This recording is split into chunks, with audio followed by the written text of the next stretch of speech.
जय हिंद। आप सभी को शिक्षक दिवस के दिन ढेर सारी शुभकामनाएं। जो भी बच्चे पढ़ रहे हैं सब लोग को आज दिल से ढेर सारा आशीर्वाद।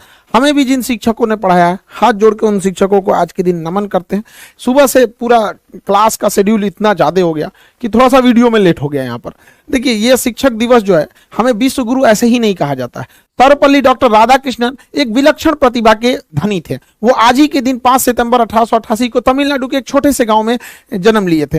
वो प्रारंभिक शिक्षा किए, फिर स्कॉलरशिप के पढ़ाई से आगे बढ़े और फिर बाहर जाके कई सारे डिग्रियां हासिल की और विदेशों में जाकर पढ़ाए। ये अपने काबिलियत के दम पर बनारस हिंदू यूनिवर्सिटी यानी BA के कुलपति नियुक्त हुए। इसके बाद इनकी और भी योग्यताओं को देखते हुए इन्हें भारत का राजदूत बना के उस समय सोवियत संघ भेजा गया। उनके इन गुणों को और आगे बढ़ाते हुए उन्हें भारत का उपराष्ट्रपति नियुक्त किया गया। तो वाइस प्रेसिडेंट में भारत के पहले उपराष्ट्रपति चुने गए थे हमारे राधाकृष्णन जी। फिर हमारे दूसरे राष्ट्रपति के चुनाव में भी इन्हें स्थान दिया गया। तो ये भारत में आप देखिएगा शिक्षा के दम पर जो भी बड़े मुकाम हासिल करने थे वो सारे मुकामों को इन्होंने हासिल किया। अब कुछ लोग कहते हैं कि पढ़ लिख के कोई राजा बनता, ऐसे गधों से दूर रहना चाहिए। यहाँ पर पढ़ लिख के राजा बनने का यहाँ पे तो पढ़ाई लिखाई बहुत ज्यादा जरूरी है। भारत एक विश्व गुरु के तौर पे जाना जाता था। हमारे यहाँ एक से एक शिक्षक आए लोग जो शिक्षा दिए लोग। देखिए शिक्षक एक दीपक के समान होता है जो खुद जल के दूसरों को रोशनी करता है। शिक्षक का काम होता है दूसरों को मार्गदर्शित देना। वो अपने शिक्षक और सड़क खुद अपने जगह पे रहते हैं, दूसरों को मंजिल तक पहुंचाते हैं। शिक्षक एक ऐसा चीज होता है जो हारना पसंद करता है अपने विद्यार्थियों से। एक बार मेरे साथ हुआ, एक मेरा स्टूडेंट था, बहुत शरारती बहुत ज्यादा था। उसका सिलेक्शन हो गया और उसका शौक था कि उसको मतलब अधिकारी बनना, तो DSP हो गया था।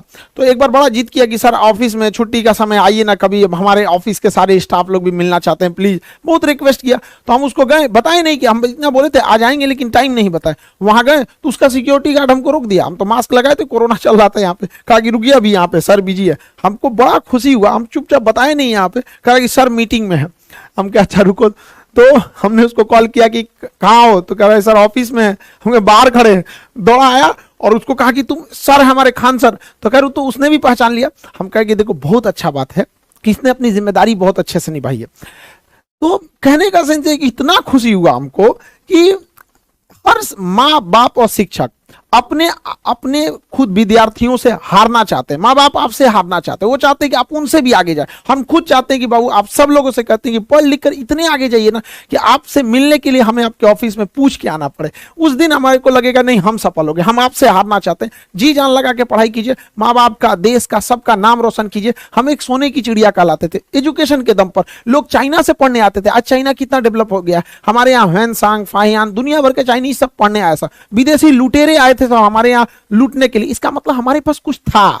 ऐसे कोई श्रीलंका में डकैती करने जाएगा, सोचो है ये नहीं है वहां पे, जो बताता है कि हमारे यहाँ कुछ था तो लूट के ले गए। हमें वापस इस चीज को भरना है। आज के समय शिक्षा से हम इसे भर सकते हैं। हमारी सबसे पहली जो टीचर होती है वो हमारी माँ होती है। हालांकि जिंदगी में बहुत सारी चीजें होती हैं, टूटा दिल, खाली जेब, भूखा पेट, ये सब भी बहुत बड़े टीचर होते हैं। ये सब जो जीवन में लेसन देंगे वो कोई नहीं देता। हमारी पहली जो टीचर होती है हमारी माँ होती है। माँ देखिएगा बच्चे को अक्सर कमर पे रखती है और कमर पे लेके घूमती है। इससे क्या है कि वो बच्चे को तकलीफ देना नहीं चाहती। कमर पे बैठेगा लड़का तो उसको आराम होगा और वो वहीं तक देख सकता है जहां माँ देख सकती है, क्योंकि कमर पे बैठने के बाद लगभग दोनों की निगाहें सेम होती है।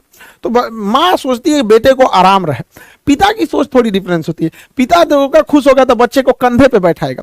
हाँ, पिता को पता है कि कंधे पे तकलीफ होगी, उसको बैठने में उतना आराम नहीं मिलेगा, लेकिन इसकी नजरें पिता की नजर से भी ज्यादा दूर तक जाएगी। तो पिता चाहता है कि जहां तक वो पहुंच पाया उसका बेटा उससे भी आगे जाए। तो माँ बाप के प्यार में थोड़ा सा अंतर होता है। लेकिन अगर वही शिक्षक को देखिएगा, शिक्षक कभी आपको कंधे या गोद पे नहीं बैठाने वाला। वो जब भी बैठाएगा तो आपको अपने पैरों पे खड़ा होना सिखाएगा, क्योंकि शिक्षक को पता है कि आज नहीं तो कल आपको इन उंगलियां, इन गोद, इन कंधों को छोड़कर आपको अपने पैर पे ही खड़ा होना पड़ेगा। इसलिए पहले दिन से ही टीचर आपको अपने पैरों पे खड़ा होना सिखाएगा और वो सिखाएगा कि दुनिया का मोहताज मत बनिए। आपको आप जाएंगे स्कूल में, छोटे बच्चे प्रेयर में लाइन लगाया जाएगा, टिफिन टाइम में उसको देखेगा डिसिप्लिन में है या नहीं है, हर एक टीचर का। तो बहुत सारे बच्चों को बचपन में हम लोग को भी टीचर डांट देते तो समझ बुरा लगता था, लेकिन अब समझ में आता है कि उन्हीं जो डांटे, घर वालों ने भी डांटा, जो भी हम लोग को साथ पिटाई हुआ, आज उसी का नतीजा है कि हम लोग पढ़ भी लिए लोग। वरना पहले तो आदमी पढ़ाई शौक से, डर से करता था वहां पर।